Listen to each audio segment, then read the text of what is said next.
হ্যাঁ ভাইয়া, এটা কি জাতের বাছুর? এটা কোন ব্রাহ্মা। ব্রাহ্মা বাছুর? ব্রাহ্মা বাছুর। এর মাদার, এর মা হচ্ছে অরিজিনাল ব্রাহ্মা। মা অরিজিনাল ব্রাহ্মা, এবং এটার বীজ কি বাবাটাও ব্রাহ্মার বীজ? আচ্ছা, তো এই যে ব্রাহ্মা বাছুরটা সুন্দর দেখতে পাচ্ছি, এটার পটেনশিয়াল ভালো মনে হচ্ছে। এটার আস্কিং প্রাইস কেমন ভাইয়া? এটা হচ্ছে আমাদের খুব পছন্দের গরু। হ্যাঁ হ্যাঁ, এটা আমরা আস্কিং প্রাইস চাচ্ছি 6 লক্ষ টাকা। 6 লক্ষ টাকা? হ্যাঁ। বাছুর হিসেবে কি বেশি হয়ে যায়? বাছুর হিসেবে ভালো জিনিসের একটু দাম বেশি হবেই। আচ্ছা ঠিক আছে, তাহলে এটা কি কমানোর সুযোগ নাই ভাইয়া?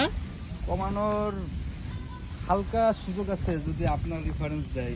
ও আচ্ছা আচ্ছা, ঠিক আছে। তাহলে আমি বলছিলাম ভাইয়াকে যে এটার দাম কি একটু বেশি হয়ে যায় কিনা। ভাইয়া 6 লাখ টাকা দাম চাচ্ছে, তো আপনারা যোগাযোগ করবেন। ভাইয়া বলেছে আপনাদেরকে এটা আলোচনা সাপেক্ষে কমানোর সুযোগ আছে। একটা ব্রাহ্মা বাচ্চা, অরিজিনাল ব্রাহ্মা বাচ্চা।